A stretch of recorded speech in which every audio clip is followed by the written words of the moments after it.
Hello friends, so today we are gonna discuss about personal finances या फिर निजी वित्त विवरण, या कहें कि निजी वित्त का प्रबंधन कैसे करना है हमें। तो हम अपने फाइनेंसेस का प्रबंधन कैसे करेंगे, इसके बारे में बहुत सारे यूट्यूब वीडियोस हैं, बहुत सारे ब्लॉग्स और देयर लॉट ऑफ थिंग्स आपने पढ़ी होंगी, बुक्स भी, how to get rich and think and grow rich, बहुत सारी बुक। मतलब ये एक क्लिक बेट टाइटल के हिसाब से भी यूज़ किया जाता है कि मतलब पैसे कैसे कमाएं, किस दिन में पैसा कैसे डबल करें, जल्दी जल्दी कैसे लोग अमीर बनते हैं। तो उन्हीं सब चीज़ों के बारे में हम डिस्कस करेंगे, पर ये थोड़ा अलग होने वाला है। It is just like you can say the best summary of everything, means आपके पर्सनल फिनेंसेस का एक आधारभूत ढांचा बनाने में आपकी मदद करेगा। और आप अपने पर्सनल फिनेंसेस को शुरू से बना सकते हैं। अगर आप बना चुके हो तो आप अपने पोर्टफोलियो को मैनेज कर सकते हैं कि that's how it should be, means कि आप अनसिकेबल रहें। क्योंकि आपने बहुत सारी बुक्स भी पढ़ी होंगी, पर सब बुक्स में थोड़ा बहुत इधर उधर की चीज़ें रहती हैं, और आपको ये देखना इसलिए चाहिए क्योंकि कम समय में आपको ज़्यादा जानकारी चाहिए, तो आप ये देख सकते हैं। और यहाँ पर मैंने एक फ़्लो चार्ट बनाया हुआ है जो कि आपकी स्क्रीन पर डिस्प्ले हो रहा होगा फ़्लो चार्ट। तो उस फ़्लो चार्ट में जैसा कि दिखाया गया है, तो ये देखिए, आप कुछ भी करते हो, आपके पास पैसा कैसे आता है। आप या फिर कोई सामान बेचते हो या कोई सर्विसेज बेचते हो, आप जैसे किसी कंपनी में काम करते हो या प्राइवेट और गवर्नमेंट एनी भी है, you are giving your time, your service and you are getting paid for this. और या फिर आपकी कोई दुकान है, कोई बिजनेस है या कुछ भी है, तो आप सामान बेच रहे हो या कुछ भी कर रहे हो, अपनी स्किल्स बेच रहे हो, anything, you are getting money. And the thing is when you get money, the money is divided in various parts. They are two major things are spends and investments. तो आप अपनी स्पेंडिंग कैसे करते हो, investment कैसे करते हो, तो उसी के बारे में हम चर्चा करेंगे। अब चलिए स्पेंडिंग के बारे में चर्चा करते हैं। तो स्पेंडिंग में होते हैं कुछ फिक्स्ड खर्चे होते हैं। फिक्स्ड खर्चे हो गए जैसे कि एक घर का ग्रोसरी हो गया, सब्जी वब्जी लाना हो गया, ये सब चीज़ें मतलब फिक्स रहता है कि इतना हर महीने तो खर्चा होता ही है। और फिर उसके बाद जो फिक्स नहीं रहते हैं, जैसे कि बीच में कभी कभार पार्टी कर लिए, इंटरटेनमेंट हो गया, ये भी कुछ हद तक आप फिक्स कर सकते हो, but somewhat it depends on mood and sometimes it depends on friends, family and there lot of factors. आपको पता नहीं होता कि आपकी एनिवर्सरी कब आने वाली है, और फिर देयर आर थिंग्स हैपेंस। तो इसी तरह birthdays, anniversary, there are lot of things. तो अनफोर्सीन एक्सपेंसेस हो जाते हैं। तो ये खर्चे हो गए। और टैक्स हो गया। आप जैसे कि टैक्स तो देना ही होता है ना, लास्ट में टैक्स हो, तो फिर 31 मार्च के बाद आपको लगता है कि फिर मतलब जून जुलाई में तो आपको फिर 31 जुलाई के पहले आपको ITR फाइल करना है, तो फिर आपको पता चलता है कि आपको टैक्स भी भरने हैं। इसी तरह से डेट्स, लोन्स जो होते हैं उन्हें भी पे करना होता है, ये भी खर्चे में ही आ जाता है। और खर्चों की बात करें तो जैसे गिफ्ट हो गए, किसी को देना, ये सब चीज़ें और खर्चे हो गए। जैसे आपने किसी को कुछ उधार दिया पैसे, ये उधार लेना देना भी थोड़ा बहुत चलता रहता है, समाज में आप रहते हो तो थोड़ा बहुत करना होता है ये सब। इसकी मैं बात करूँ तो एक मेन बात करना चाहूँगा कि ये जो क्रेडिट कार्ड के आप जो डेट्स होते हैं उन्हें सबसे पहले पे करें, क्योंकि क्रेडिट कार्ड जो डेट्स होते हैं वो पर मंथ 3-4% होते हैं। तो मतलब एनुअली अगर देखा जाए तो वो 40-50% होता है। तो इसलिए अगर क्रेडिट कार्ड का जो कर्जा है तो आप मिनिमम क्रेडिट कार्ड बिल ना पे करें, पूरा ही क्रेडिट कार्ड बिल पे करें। और क्रेडिट कार्ड होना ज़रूरी है, नहीं ज़रूरी है, हाँ होना ज़रूरी है क्रेडिट कार्ड। उससे क्या होता है कि आपको एक विंडो 50 डेज़ विंडो मिल जाती है। और आपके पास कितने क्रेडिट कार्ड होने चाहिए, एटलीस्ट आप 2 क्रेडिट कार्ड तो रख ही सकते हो। फिर उसके बाद आपकी लाइफस्टाइल पे डिपेंड करता है। अगर आप ज़्यादा ट्रेन वाला जैसे हो गया, SBI IRCTC वाला हो गया, ट्रेन में ज़्यादा ट्रेवल कर रहे हो, फिर बाद में ऐसे जेट वाले भी आते हैं, तो it depends on your lifestyle. तो उस हिसाब से आप क्रेडिट कार्ड ले सकते हो। पर बेसिक क्रेडिट कार्ड्स आपको, आपके पास मतलब बेसिक अगर कुछ भी नहीं है तो आप शुरू कर सकते हो SBI के सिंपली से प्रो क्रेडिट कार्ड से। तो शुरू में क्या होता है कि आपके पास कोई क्रेडिट कार्ड नहीं होता, तो आपका कोई क्रेडिट स्कोर बनता ही नहीं है। इसीलिए क्रेडिट कार्ड होना जरूरी है, जिससे कि आपका एक क्रेडिट स्कोर बन जाए, आपकी एक क्रेडिट हिस्ट्री बनेगी, सिविल स्कोर जिसको बोलते हैं, जिससे कि आगे अगर आप कभी होम लोन या कुछ भी लेते हो तो उसमें आसानी रहती है। और ये अच्छा माना जाता है, मीन अबव 700 अच्छा माना जाता है। मीन टोटल 900 तक स्कोर रहता है। तो अगर अबव 700 है तो it's good, and if it's above 800 then it's excellent.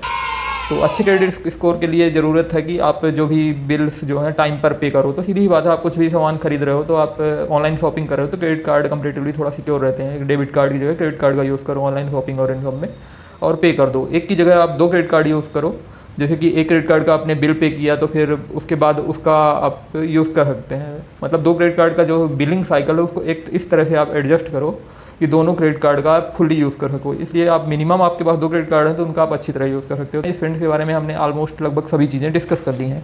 अब सेविंग्स के बारे में बात आ जाते हैं। देखिए सेविंग और इन्वेस्टिंग से ही आदमी बड़ा बनता है, सेविंग से बड़ा नहीं बनता। आप कंजूसी कर करके आप बड़ा नहीं बनोगे जब तक आप कोई ऐसा मेथड नहीं ढूंढ लेते हो कि आप मतलब सोते हुए या आंखें बंद करके भी आप पैसे कमा लो, आपका पैसा मतलब अपने आप ग्रो करने लगे, तब तक आप बड़े आदमी नहीं बन सकते। इसीलिए इन्वेस्टमेंट बहुत जरूरी है। अब इन्वेस्टमेंट में भी कई सारी चीज़ें होती हैं, तो जैसे कि फ्लो चार्ट में मैंने बताया हुआ है, इंश्योरेंसेस हो गए, इमरजेंसी फंड्स हो गए, और बाकी फ्यूचर एक्सपेंसेस के लिए जो प्लानिंग आपको करनी है, और पेंशन रिटायरमेंट की भी प्लानिंग आपको करनी ही होगी।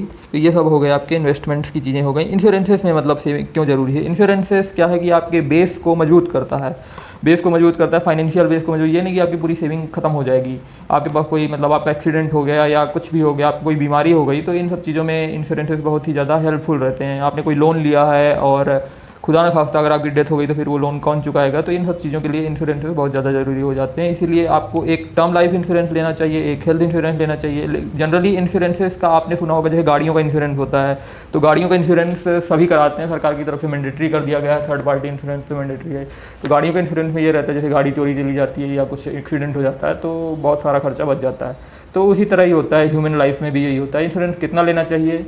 लाइफ इंश्योरेंस जो है वो प्योर टर्म इंश्योरेंस लें। इंश्योरेंस को इन्वेस्टमेंट से मिक्स ना करें, मतलब रिटर्न भी मिले ये सब चीज़ें ना करें, क्योंकि रिटर्न के लिए आप अलग से इन्वेस्टमेंट करें। केवल प्योर टर्म इंश्योरेंस करें जो कंपेरेटिवली सस्ता भी पड़ेगा और सही भी रहेगा। उसके लिए आप रेटिंग्स देख सकते हैं, कई सारी कंपनीज़ की क्रिसिल रेटिंग रहती है, तो आप कंपेयर कर सकते हैं कि उनका जो क्लेम सेटलमेंट रेशियो क्या है। ये सब चीज़ें देख करके आप चुन सकते हैं टर्म इंश्योरेंस।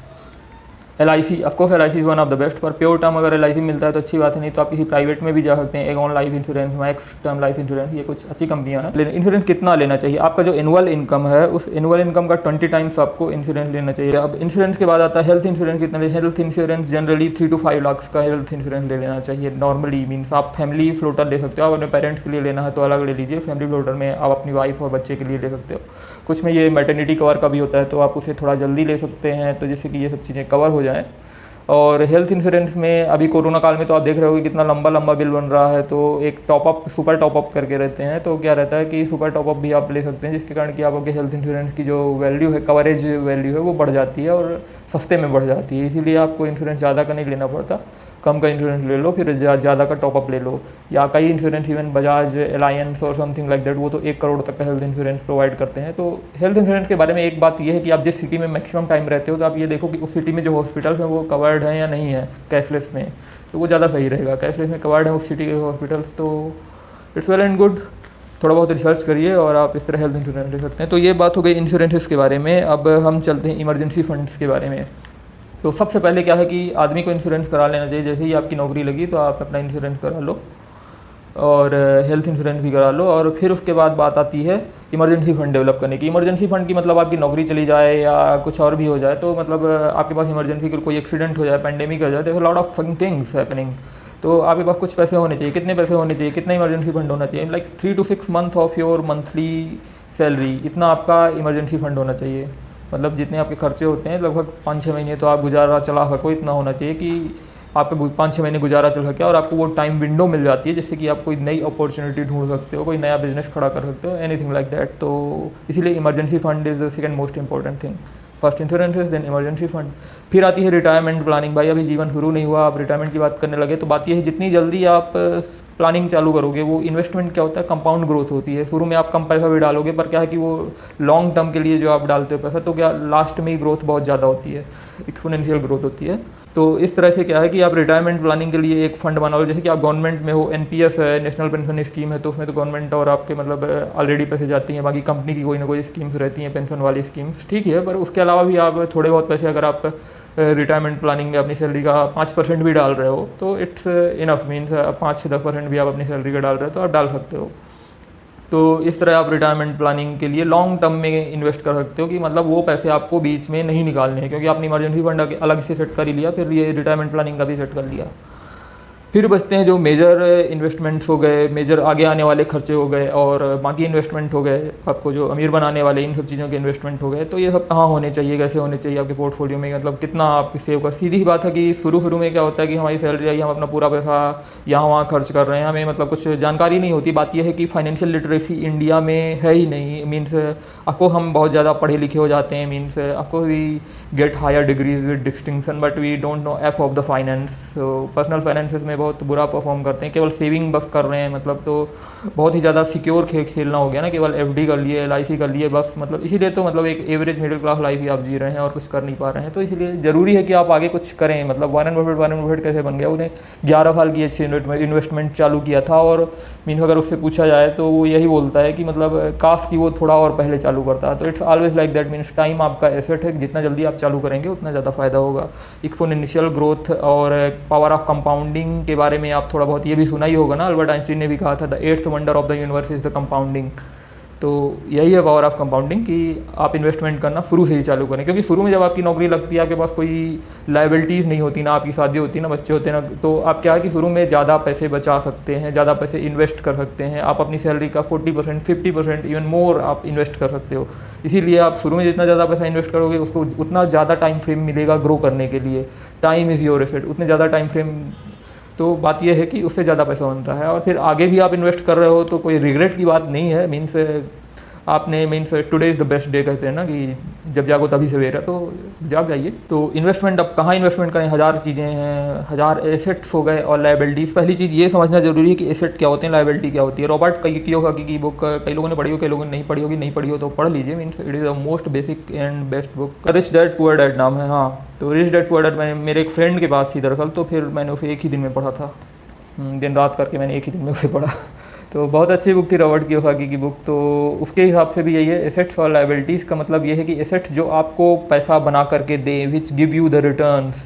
लायबिलिटीज़ मतलब जो आपसे मेंटेनेंस या पैसा खाते हैं। मीन्स लाइक आप सोचें कि आपका पहला घर जो है आपने घर खरीदा, वो एसेट है, वो एसेट नहीं होता, वो आपकी एक तरह है लायबिलिटी हो जाती है, क्योंकि आप भले उस घर में रहते हैं, it's a compromise type of thing. Of course आपको घर की ज़रूरत है, पर उसके अलावा घर के मेंटेनेंस और इन सब चीज़ों में आपका खर्चा हो ही रहा है। जैसे आपकी एक गाड़ी है, तो आपके पास एक गाड़ी है, पर उस गाड़ी का मेंटेनेंस और इन सब चीज़ों का खर्चा हो रहा है, तो वो एक लायबिलिटी है। वो एसेट है, कुछ हिसाब से एसेट है कि मान लीजिए आपके काम में आ रही है। उसके अलावा या फिर आप उसे रेंट पे दे सकते हैं टैक्सी के रूप में, तो वो एक एसेट के रूप में काम कर। जैसे कि आपके पास एक लैपटॉप है, आप उस लैपटॉप का यूज़ क्या कर रहे हैं, बस केवल मूवीज़, मनोरंजन, इन सब में ही कर रहे हैं, तो वो एक लायबिलिटी हो गई ना।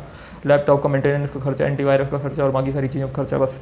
पर उसी लैपटॉप का कुछ प्रोडक्टिव, कुछ ऐसा काम कर रहे हैं जिससे कि आपको वेल्थ जनरेट हो रहा है, तो फिर वो एक एसेट है। तो आपको आप समझ होंगे कि एसेट और लायबिलिटी क्या होती है। तो अब हम जानेंगे कि आखिर हम कहाँ इन्वेस्टमेंट करें। तो सीधी सी बात है, इक्विटी होता है और डेट होता है, डेट फंड्स और इक्विटी फंड्स। तो इक्विटी क्या होता है, इक्विटी थोड़ा हायर रिस्क होता है, मेन मार्केट, और debt fund, debt low risk होता है। तो हमें कितना इक्विटी और कितना डेट रखना चाहिए, आपकी जितनी एज है, like 100 minus your age, like आपकी एज 30 है तो 100 माइनस 30, तो 70% आप इक्विटी में रखिए और 30% डेट में रखिए।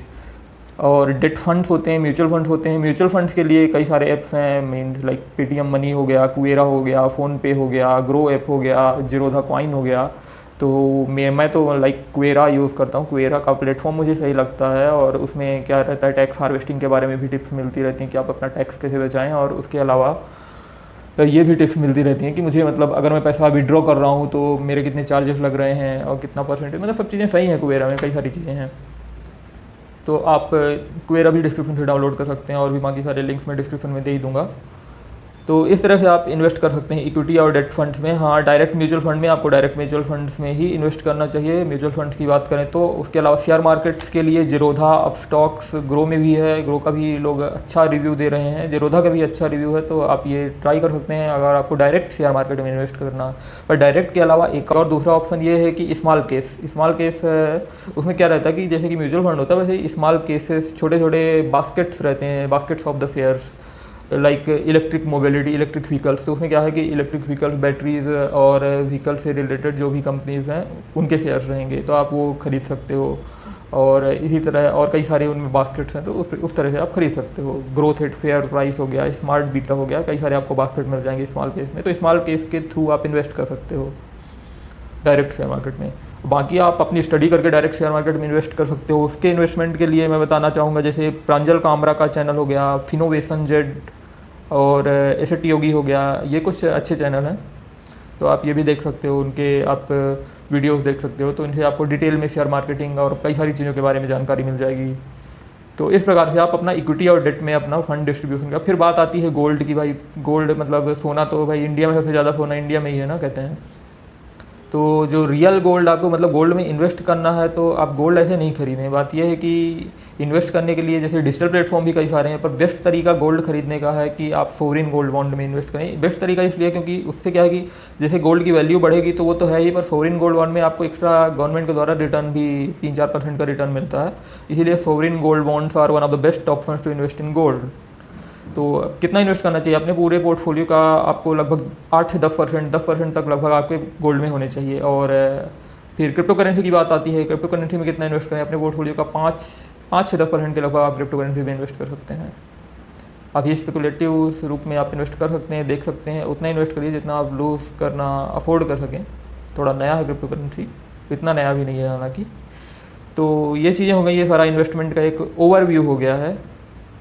आई होप कि आप समझ गए होंगे। अब बाकी एफडी की मैं बात नहीं करूँगा यार। एफडी तो मतलब कितना यार, जितना इंटरेस्ट देते हैं 6%, 5% आपको इंटरेस्ट मिल रहा है। महंगाई कितने परसेंट से बढ़ती है? महंगाई एवरेज अगर देखा जाए तो हर साल महंगाई 6%, 7% से बढ़ती है, इन्फ्लेशन जिसको बोलते हैं। तो बात तो बराबर ही होगी ना। आप तो पैसा लूज़ ही कर रहे हो ना एफडी में, या डायरेक्ट बैंक में ही रख रहे हो। शुरू में तो मुझे कुछ पता ही नहीं था, तो मैं सेविंग कैसे करता था? एक बैंक अकाउंट से दूसरे बैंक अकाउंट में ट्रांसफर कर दिया बस। तो मतलब मेरे पैसे की वैल्यू तो कम ही हो रही है ना। इन्फ्लेशन 6% से बढ़ रहा है, इसका मतलब ये होता है जैसे कि आज जो 100 रुपये की चीज़ मिल रही है वो अगले साल 106 रुपये की मिलेगी। और आपके बैंक में जो पैसा है वो 106 तो नहीं बढ़ा ना, 103, 104 ही बढ़ा, तो आपको तो घाटा ही हुआ। तो इसीलिए केवल बैंक में या एफडी में रखना तो मैं नहीं सजेस्ट करूँगा। बाकी पीपीएफ है एक ठीक ठाक अच्छा है, मतलब उसमें आप न्यूनतम 300 या 500 रुपये डाल सकते हो साल में, और मैक्सिमम 1.5 लाख रुपये तक डाल सकते हो। तो पीपीएफ एक अच्छा ऑप्शन हो जाता है, क्योंकि उसमें लॉगिन पीरियड रहता है, 15 ईयर्स का लॉगिन पीरियड रहता है। तो क्या रहता है कि आपको लॉन्ग बीच में जैसे कि कई लोगों में पेशेंस नहीं होता ना, तो उन्होंने कई जगह पैसे इन्वेस्ट किए, शेयर में इन्वेस्ट किए, इक्विटी में इन्वेस्ट किए, फिर वो बीच में पैसा निकाल देते हैं। तो पीपीएफ एक सिक्योर इन्वेस्टमेंट है, तो वो थोड़ा बहुत आप कर सकते हैं, जो आपके पोर्टफोलियो का बेस स्ट्रॉन्ग ही करेगा और लॉन्ग टर्म में आपको फ़ायदा भी देगा, कुछ पैसा भी देके जाएगा। तो ये बात हो गई इन्वेस्टमेंट्स के बारे में। आई होप कि ये सब इन्वेस्टमेंट्स हो ही चुके हैं। अब इन सब के बाद एक मेन चीज़ हो जाती है। मेन चीज़ ये हो जाती है कि जो भी चीज़ें हैं, मतलब जितने भी इन्वेस्टमेंट आप जहाँ भी कर रहे हैं, आप उन सभी में नॉमिनीज़ ज़रूर डालें, क्योंकि नॉमिनीज़ नहीं डालने में बहुत दिक्कत हो जाती है। और चेक करते रहें कि भाई उन्होंने नॉमिनी अपडेट कर दिया है या नहीं। मेनली एसबीआई में बहुत दिक्कत आती है, आपने नॉमिनी भरा भी होता है, एसबीआई वाले अपडेट ही नहीं करते हैं, और ये हो चुका है। मतलब फिर हमें दोबारा फॉर्म भर के देना पड़ता है। थिंग्स हैपन, इसीलिए आप चेक करते हैं कि भाई नॉमिनी दिखा भी रहा है कि नहीं दिखा रहा है, नॉमिनी उन्होंने अपडेट किया कि नहीं किया। इसीलिए nominee is one of the must thing. तो ये सब हो गया इन्वेस्टमेंट के बारे में। मतलब आपको एक पूरा इन्वेस्टमेंट पोर्टफोलियो का एक ओवरव्यू मिल गया होगा। कई सारी चीज़ें आप पहले से जानते होंगे, और आई होप कि कुछ ना कुछ तो नई चीज़ें आपको सीखने को मिली होंगी। तो एक बात और बताता हूँ, एक SIP सिप प्लानर करके है एक ऐप, वो बहुत अच्छा ऐप है। मीन इट्स जस्ट एक कैलकुलेटर, मीन्स सिप कैलकुलेटर। तो उसमें क्या है कि आप कई सारी चीज़ें कैलकुलेट कर सकते हैं कि आपने कुछ पैसे इन्वेस्ट किए तो वो तो इतने सालों में, लाइक 10 सालों में, 15 सालों में कितना बढ़ेगा। आप उसमें लोन कैलकुलेट कर सकते हो, लमसम आपने कोई मनी इन्वेस्ट किया तो वो कितना बढ़ेगा, ये सब चीज़ें आप कैलकुलेट कर सकते हो। उसमें कई सारे कैलकुलेटर्स हैं, तो एक बहुत अच्छा ऐप मुझे लगा। It's just simple, very simple app. तो जो भी कुछ ऐप्स हैं या जो भी कुछ बातें हुई हैं, तो उन सब के बारे में लिंक्स आपको डिस्क्रिप्शन में मिल जाएंगे, तो आप वहाँ से जाके डाउनलोड कर सकते हैं। उसके अलावा आप मेरा टेलीग्राम चैनल Shivam004 फॉलो कर सकते हैं, जहाँ पर ऐसी ही ज्ञानवर्धक चीज़ें और भी बहुत सारी चीज़ें, life hacks and other things I will share. और उसके अलावा बाकी जो सोशल मीडिया तो चल ही रहा है आजकल, तो सोशल मीडिया लिंक्स में भी फॉलो कर सकते हैं, photography and other things. If you like it then please sure like, share, subscribe. एंड अच्छा लगा तो कमेंट भी छोड़िए नीचे, आपको क्या अच्छा लगा और आप आगे क्या देखना चाहते हैं, और आपका पर्सनल फाइनेंसेस का कैसा चल रहा है जर्नी। ठीक ठाक चल रहा होगा आई होप। अगर नहीं चल रहा है तो शुरू करिए। It's never too late to start. Thanks for listening me. Signing off. Bye.